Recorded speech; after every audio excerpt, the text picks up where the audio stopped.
How do you not get overwhelmed by this thought when I was not there yet? How do you build that relationship with time? And it's beautiful that we are regularly having this.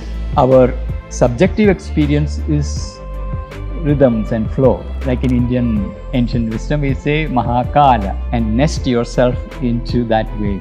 Tick, tick, tick, tick, tick, tick. And that's when you begin to take things seriously. Psychology cannot be modified by, and this is where the meditation practice become very, very central. Is your health your priority? When you really burn for it, when you yearn for it, you will. But how do you get clarity on the priority itself? Be very decisive on what the priority really is. And it happened for me also until something breaks down is when you. That's why like education programs like you are doing, I'm doing, this is where, hello, there is an issue here. We need more and more educators. House is on fire. We need to do something. Otherwise, there's a lot of decluttering, a lot of. Anyone who has accomplished anything, the central priority is to career by chance and then moving to career by choice and then. Asatoma Sadgamaya, that journey is an infinite journey. And that's where harmony come into the picture. Is there anything to be taken from this sound that we are receiving right now? There's a pressing need. Pay attention to this. So these synchronicities become very, very meaningful, interesting way of coming alive. And you will notice that. Hi, I'm Nitin, a career and mind health coach. In this part of the podcast with Manoj Pavithran sir, we'll explore his relationship with time. We'll explore how does one get clarity on the priorities. Why do we need more educators? When people break down, how does one get back up? Aspects of career by chance, by choice, and then by grace. We'll listen to beautiful peacocks and see what they're communicating. Let's explore inside. Thank you. You still don't get a direct contact. You get intimations. You get signals. You get signal and you filter out the noise. And then you operationalize that signal into action. Yeah. And it is through that your true nature begin to emerge. Yeah. And your purpose in life begin to emerge. It begins to reveal. And that is what gives meaning why I should keep this whole instrument in good condition. Check, yeah. But isn't it like too many steps to get there, and a lot of people like it can be overwhelming, right? Right. If you look at it like I need to tune this, that, and XYZ, and of course we have finite time that we come here for. So maybe you can speak. How do you not get overwhelmed by this thought? And secondly, how do you think about time? Because we need to give time. Like a professional like me, has time going in, for myself, for my work, for my family, for my child, for my friends, for my own learning. And then there's so much, there is so much, but it's all integrated now, thankfully. Right. I can see how everything sort of contributes to the growth that I'm making. It's not isolated anymore. But when I was not there yet, right, then it seems an isolation. Like, I need to give time for this. How do you build that relationship with time? What is your relationship with time? I want to learn that. And in the aspiration of being concentrated, you also need to be very mindful of your time. Yeah. So, can you share your perspective on that? And it's beautiful that we are regularly having this. Because of this machine, yeah, which is uniform, seconds ticking away, we have a notion of time as a machine.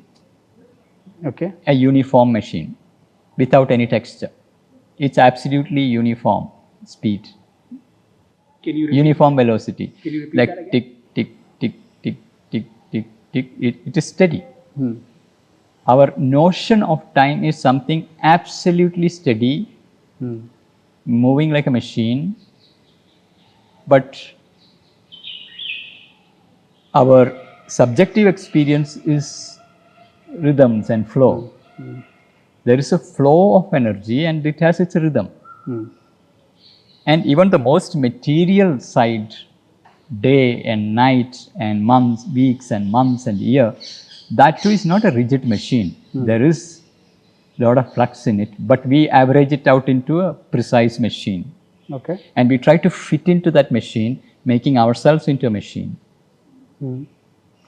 So, relationship with the time, first of all, to see time as a conscious being, Like in Indian ancient wisdom, we say Mahakala, the great time. Hmm. You're relating to time. Hmm. And time is movement and power. So, mastering time means also mastering your energy and your power. Mhm. But you cannot master it because it's a universal power. Your power is limited. So, the trick here is, the process here is letting the larger wave carry you. Finding the carrier wave and nest yourself into that wave. Like a surfing person will wait for the wind and you go with that flow. Psychologically, there are rhythms and flow. How do you make it easier for somebody who's not fully attuned with the wave yet? Yeah. So we are not in tune with the waves. Yeah. That is the reason why individual life become chaotic without any rhythm. Yeah. And you start breaking down. Hmm. Your physical breaks down, your emotional breakdown, or a mental breakdown. That means your rhythm is totally ruined. And that's when you begin to take things seriously.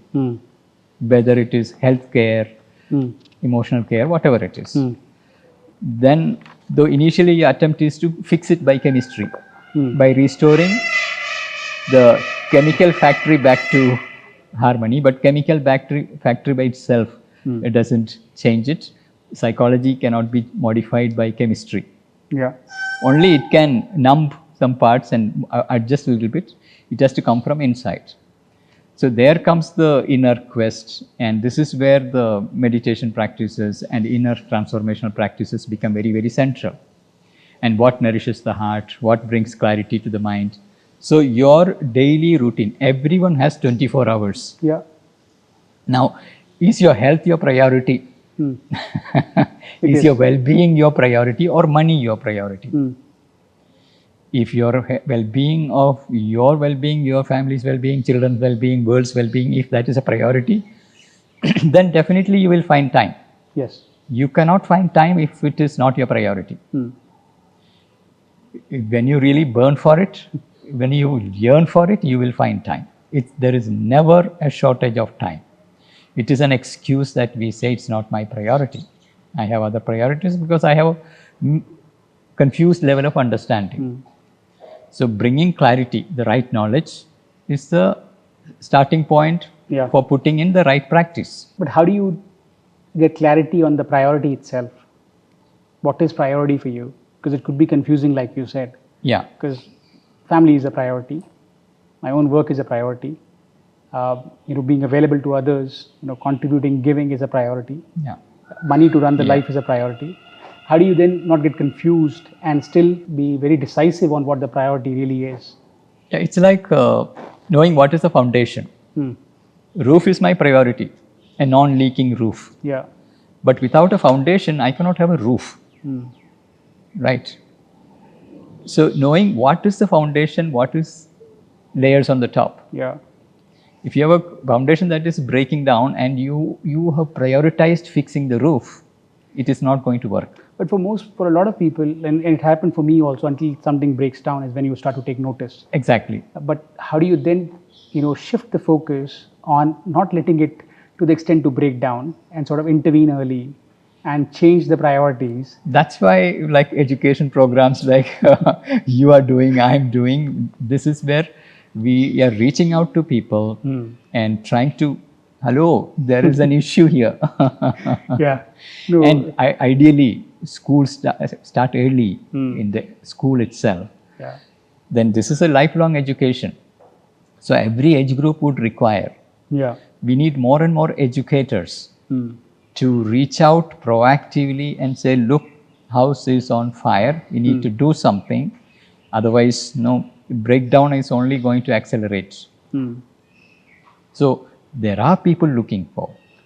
When people break down, how do you cultivate the resilience skill? What's the importance of being resilient through this journey? Because there's a lot of decluttering, a lot of things that you'll have to experience that will not serve you, then if you let go, and you have to find new skills and new things that have to emerge. And in that process, you have to persevere and really be resilient, not sort of see through these challenges, but then have the resiliency to come back. And of course, some great sportsmen have shown that, in the media that we see is Virat Anyone who has accomplished anything without perseverance, resilience, it is not possible. So one has to build the muscle, slow and steady. And that will grow in strength only when we increasingly source it from inside.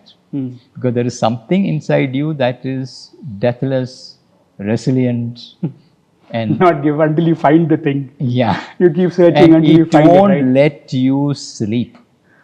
Yeah. So you need to come in touch with that drive. It is a self-drive. Yeah. So that is what brings integration, resilience, transformation, everything. That's Yeah. why the central priority is to find that little signal Yeah. and operationalize that little signal. And through that, it will rebuild you. We previously had talked about like career by chance and then moving to career by choice and then sort of Yeah. by grace, right? In that discovery of the quest that continues to flow, you have pursued it in your case. We listened to other folks who have done that, and I could see from my experience also now as it's sort of progressing in that direction. I'm very thankful for it. How can you plan for that? Can you plan for it, or We cannot. These are stages of life. When you're unconscious, you're unconscious. There is nothing much you can do about it. Of course, we can create the conditions for waking up for more and more people. The more awakened people are around, that light will spread. But there will be always this stage of unconsciousness. And even when you walk on the path, you will still discover more and more layers of unconsciousness in you. yeah, It's an unending journey, infinite journey of discovering more and more unconscious and making it more conscious. So from being unconscious, asatoma, sadgamaya, that journey is an infinite journey. yeah, So, but recognizing that, oh, this problem was arising because I was not conscious of this particular error that I was committing. yeah, And then you correct it, you became conscious. Yeah. You don't repeat the mistake again. So from there it became an increasingly conscious choice. Then you recognize I am receiving the guidance, and you more and more tune into it, and which will attune you with the larger cosmic rhythm. And that's where harmony come into the picture, spontaneous, natural harmony. Yeah, no, I think beautifully said. I mean, as I was listening to you, I was also getting a little, present to the sound that the peacocks are making. Yeah. And I was curious, actually, while losing my focus and attention on what we are discussing, what do we take from other living creatures? Because they are doing their things, and then we Yeah. are probably not in sync with what they are trying to tell us. Is there anything to be taken from this sound that we are receiving right now? Yes, it is about synchronicities.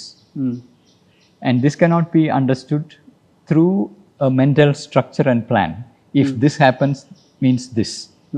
It's not a machine. It is a living synchronicity with life that is surrounding you. Whether it is a lizard making its sound, like we have many traditional Yeah. sciences of reading the signs, but it is more to be known from the deepest depth of your being, where you feel, okay, something is communicating to me, something is telling me, pay attention to this. So these synchronicities become very, very meaningful, interesting way of coming alive. And Yeah. you will notice that it is the whole nature is alive. Yeah, I was trying to connect the dots. I think those sounds happen within in different forms, like maybe not as pleasant as the peacock, but they are happening. The more we become aware to it, Right. the more we can start to pay attention. It's demanding attention. For The example, when we larger get life is communicating. yeah, and it's sitting inside. There's biota inside. Yeah. There is microorganisms like making and communicating, and in Right. different forms. Yeah. I mean, I've come at it from a various understandings of health in the context in which I operate. Yeah. So paying attention to that biota is also important. Right. What we are hearing Gut from biome inside. is communicating all the time. Yeah. Our There's a psychology link is so much affected by affected that. by that. Yeah. So, Manoj sir, this has been wonderful for me to go deeper into some of the curiosity that's sparked today in today's context. Of course, I would love to have the opportunity to continue on this and bring it to more people. You have tremendous wisdom and tremendous lived experiences sitting with you. Hopefully, more people, as you said. I mean, the role of education is to make people more aware. That's also There's a pressing need. there's a pressing need for it. Absolutely. So, which is why it's been very interesting for me. I think it's just grace how this is all happening for me as well. I mean, there's no way I could have planned a lot of what I'm doing right now in the way I'm doing it right now. And there's certainly a bigger need that thankfully I'm attuned to.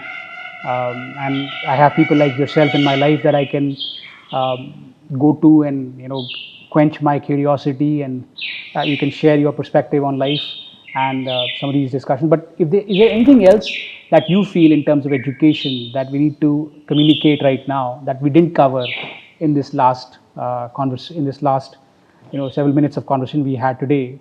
Is there something important that you wanted to share with people? Maybe things that you've already communicated online. Maybe there is something that has come since the last time you communicated, and it's a need to get communicated. Yeah, to wake up to the need for